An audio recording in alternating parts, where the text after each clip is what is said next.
But this home behind me is just one example of how strong those winds were. Crews have spent the last 2 full days taking down a 70-plus-year-old oak tree that damaged this home. Business has gotten really slow, cutting their profits. And across the shopping center, popular restaurant Daniel Boone says sales dropped more than 10%.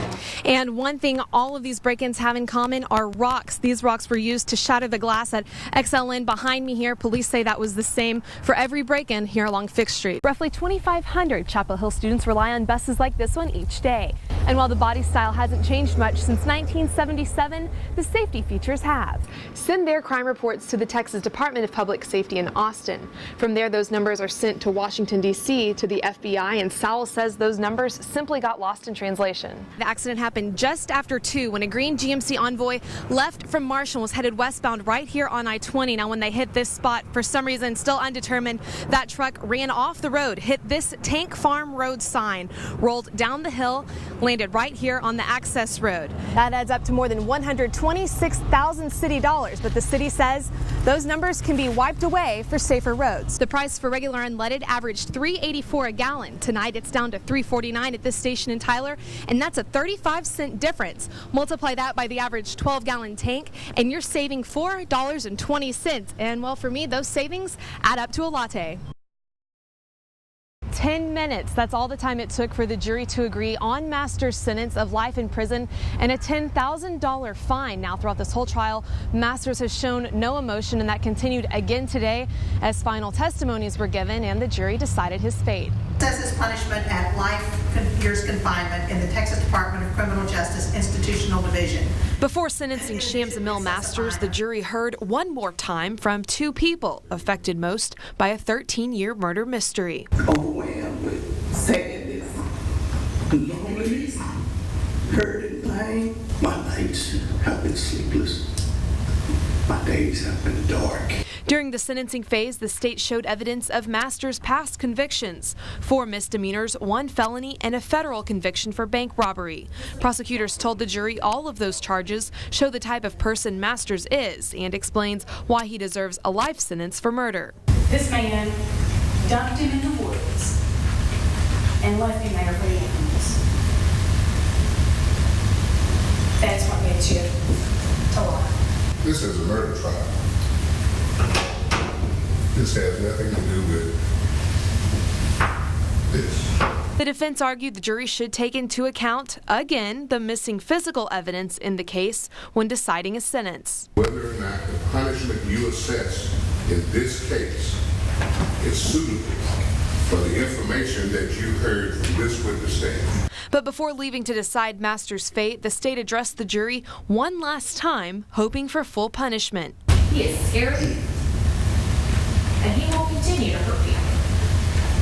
And for that reason, we are asking you to sentence him to life. Life for the murder of a friend, brother, and son. Every morning when I get up, I thank the Lord for the day, and then I say, good morning, Mom. For a man who won't soon be forgotten. Now, Young's family didn't want to talk on camera, talk to the media after the sentencing. Masters' mother was in the courtroom for the first 5 days of testimony, but was not in the courtroom for the verdict Monday or the sentencing today. Jillian Masters is staying in the Smith County Jail behind me tonight. Now, Amanda, the county announced this cold case would be reopened back in April, and they said he was currently serving 17 years in a federal prison in Colorado. How does that affect this sentence? Well, he'll be sent back to Colorado to finish serving the 14 years left in that sentence. Then he'll be transported back to Texas and begin serving this life sentence. Live in Tyler, Smith County, Amanda Roberson, KYTX, CBS 19 News. Jillian, back to you. All right, thank you, Amanda. There are about 100 bars and restaurants in Smith County that sell mixed drinks, beer, and wine, including this restaurant, Zaza's. It opened just last week, and the owner tells me he's not concerned about his sales if the wet vote passes in November. The bar shelves are stocked with a variety of wines and mixed drinks. And at his second restaurant in Tyler, owner Cedric Fletcher welcomes the possible change. It'll bring in all types of tax revenue, and as long as the county uses the revenue correctly that it brings in, I think it's a good thing for the county.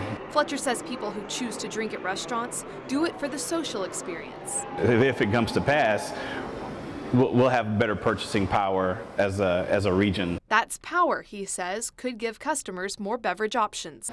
Right now it's difficult to get certain wines, it's difficult to get certain beer, certain alcohol, because they'll say, okay, you guys in Smith County, y'all don't buy, so we're not gonna allocate as much wine to this area.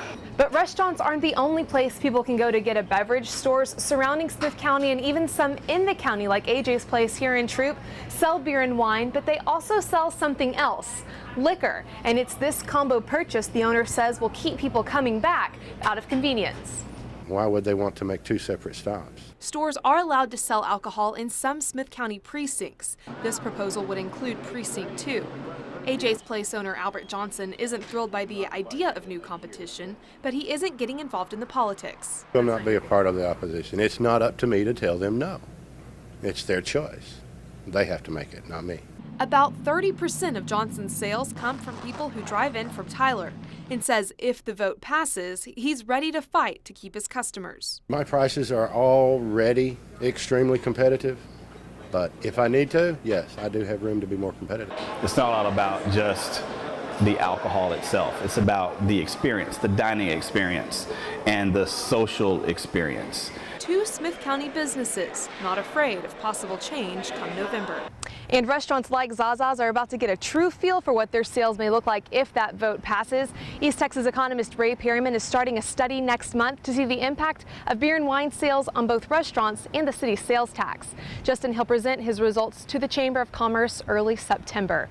In Tyler, Smith County, Amanda Roberson, KYTX CBS 19 News. Back to you. At this table alone, 170 lunches were passed out because when school's out, so are the lunches so many kids depend on. It isn't just another day at the park. What do you think you'd be eating for lunch if this wasn't here?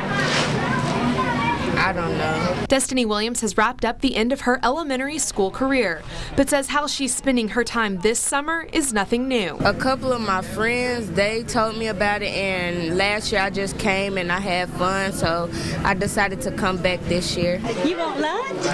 Thank you. Enjoy. It's a good free meal, and it's actually pretty good. They good because the chicken nuggets, they a little spicy. Brothers Anthony and Dominic Lockie are also enjoying another year of the summer food program. They good. We don't really have anything to eat at the house. The locations are selected because they're in areas where the need is the greatest. Dennis Cullinane is the East Texas Food Bank Executive Director. To a lot of the children that we're serving today, the school lunch is probably their only meal or their most important meal that they can get balanced nutrition.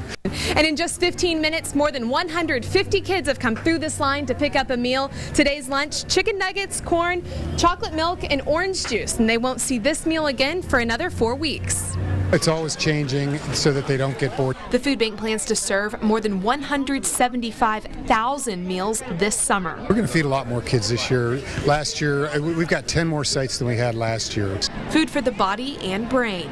And Destiny says next summer she wants to be on the other side of the serving line. This is to help out families, and I really like it, and next year I would like to volunteer.